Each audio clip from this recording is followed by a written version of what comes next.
Bismillahirrahmanirrahim. Assalamualaikum warahmatullahi wabarakatuh. Bersua dalam berita perdana malam ini, saya Syafal Bakrin Haji Suhaili. Dan saya Norbaizura Andy. Berita-berita utama malam ini. Duli Yang Teramat Mulia Paduka Seri Pangeran Muda Abdul Malik berkenan menerima menghadap Duta Besar Istimewa dan Mutlak Republik Rakyat Cina ke negara Brunei Darussalam.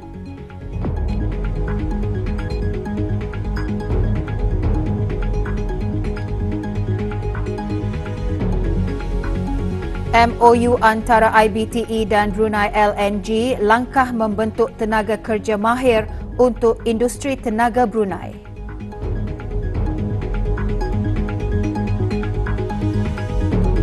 Duli Yang Teramat Mulia Paduka Seri Pangeran Muda Abdul Malik, Ibni Kebawah Duli Yang Maha Mulia Paduka Seri Baginda Sultan Haji Hassanal Bolkiah Muizzadin Wad Daulah petang tadi berkenan menerima mengadam Tuan Yang Terutama Xiao Jianggu, Duta Besar Istimewa dan Mutlak Republik Rakyat Cina ke negara Brunei Darussalam. Majlis mengadam berlangsung di Ceradi Ratna Otika, Istana Nurul Iman.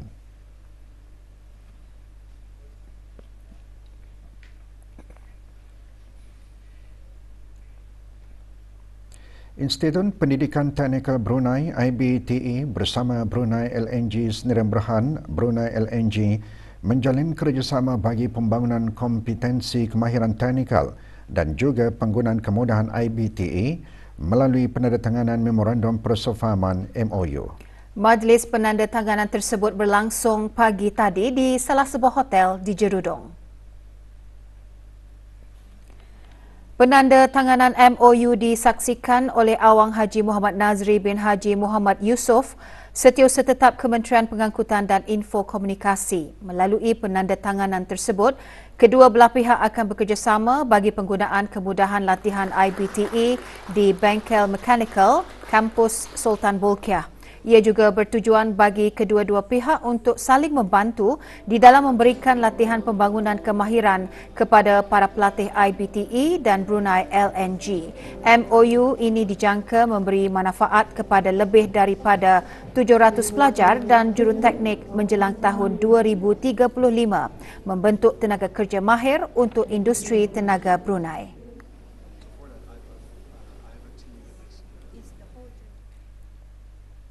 Dewan Perniagaan Tionghoa Bandar Seri Begawan mengadakan majlis pelantikan dan mengangkat sumpah bagi ahli-ahli jawatankuasa Dewan Perniagaan Tionghoa Bandar Seri Begawan ke-43, usahawan belia ke-8 dan usahawan wanita ke-7. Majlis diadakan semalam di salah sebuah pusat membeli belah di Manggis. Hadir Yang Berhormat Lau Hau Teng, Ahli Majlis Mesyuarat Negara. Pelantikan jawatan kuasa baharu menandakan lembaran baharu dalam kepimpinan Dewan Perniagaan Tionghoa dengan matlamat untuk terus menjadi penghubung penting perniagaan antara negara Brunei Darussalam dan Diplomatic Corps. Organisasi tersebut menekankan kepentingan menarik pelaburan langsung asing FDI ke negara ini.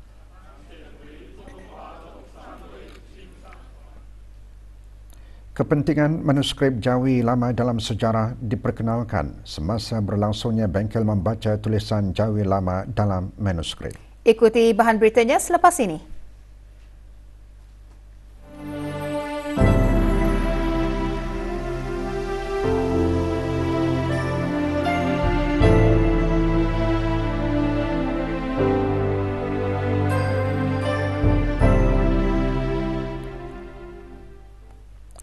23 Februari 2024 akan menjadi mercu tanda negara Brunei Darussalam sebagai sebuah negara yang merdeka lagi berdaulat dengan sambutan ulang tahun Hari Kebangsaan ke-40.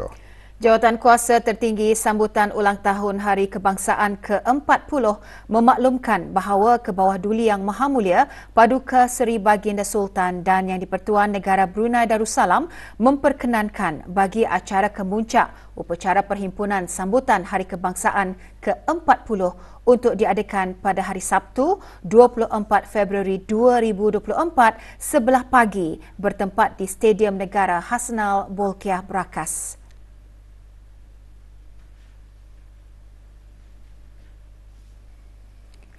Sehubungan itu, Jawatankuasa tertinggi sambutan berkenaan telah membuat pemilihan logo khas dan tema bagi sambutan kali ini bersatu mencapai cita negara. Orang ramai yang berhasrat untuk menggunakan logo berkenaan hendaklah terlebih dahulu mendapatkan kebenaran daripada urusdia Jawatankuasa Kerja Sambutan Ulang Tahun Hari Kebangsaan ke-40. Permohonan bagi mendapatkan logo sambutan yang mempunyai resolusi tinggi boleh dibuat melalui email urussetia@kkbs.gov.bn.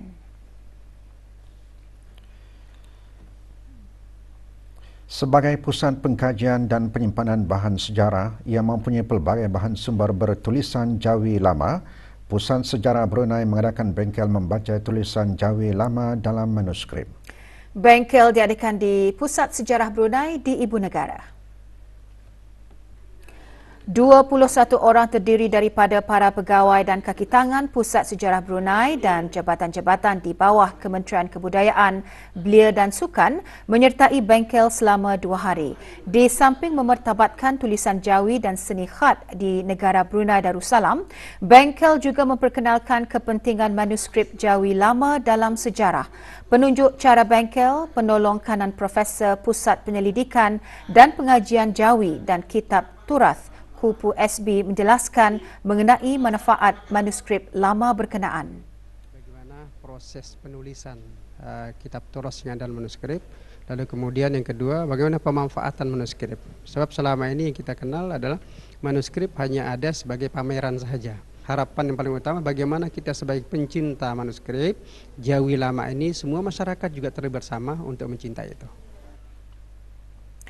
Para peserta yang mengikuti bengkel skoliosis dan program pembedahan langsung dapat meningkatkan pemahaman mengenai kelengkapan dan kemahiran di sebalik pembedahan bagi rawatan penyakit tersebut. Pagi tadi diadakan bengkel pembedahan langsung di Pantai Jerudong Specialist Center PJSC. Prosedur pembetulan skoliosis melibatkan pelarasan kepada tulang belakang menggunakan alat khas. Menurut pakar bersekutu di Jabatan Pembedahan Neuro, Brunei Neuroscience, Pusat Rehabilitasi dan Strong PJSC, prosedur pembedahan perlazimnya memakan masa 3 atau 4 jam. Bergantung kepada keadaan pesakit, rawatan juga boleh berlarutan selama beberapa hari.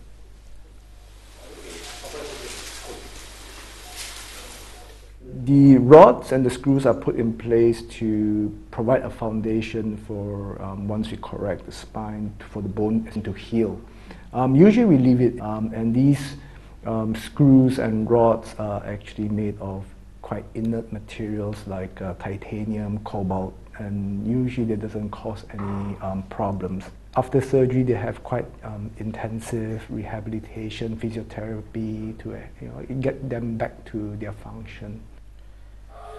Program ini merupakan peluang bagi para doktor meneroka teknik yang inovatif di samping menghalusi pendekatan dalam memberikan rawatan terbaik kepada para pesakit.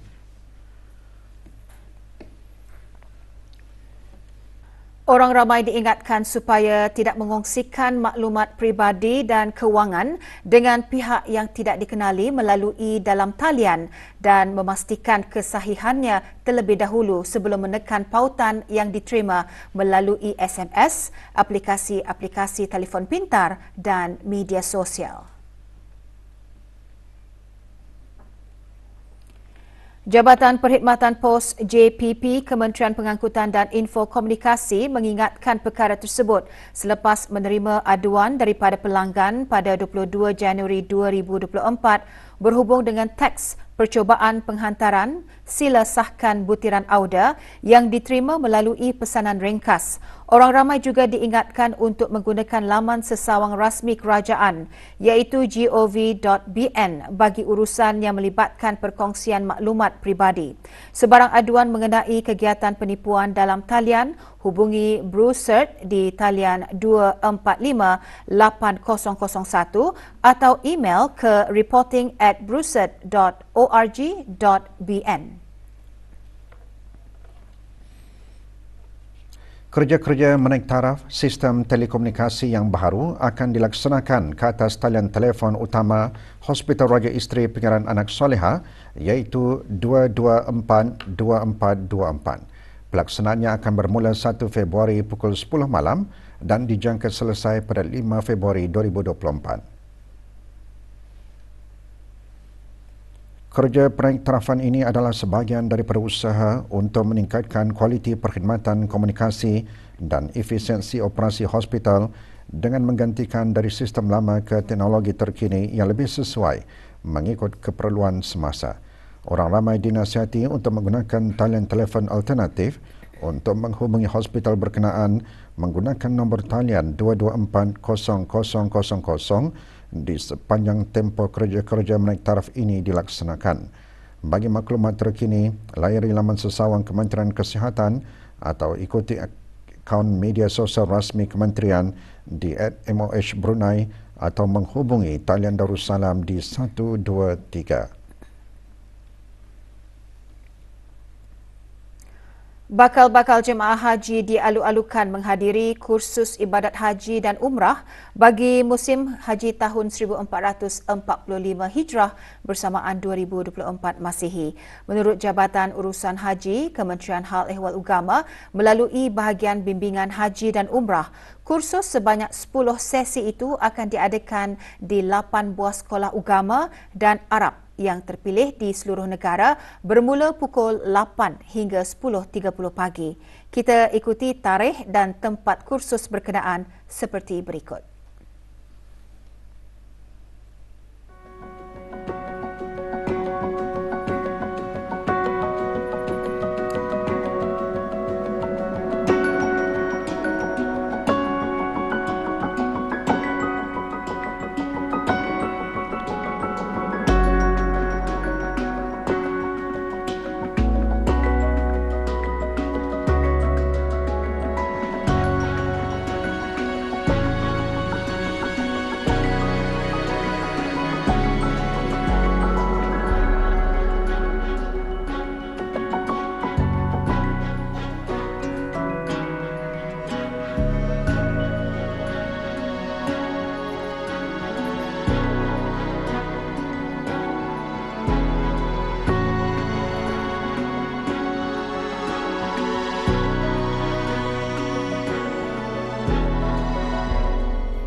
Kementerian Pendidikan dengan kerjasama Data Stream Digital Sdn Bhd DST, Progressive Sdn Bhd, Imagine Sdn Bhd dan Mark Telecommunication System Sdn Bhd Marktel akan menawarkan perkhidmatan pesanan ringkas SMS bagi mendapatkan keputusan peperiksaan Brunei Cambridge, GC peringkat O dan IGCSE sesi Oktober-November 2023.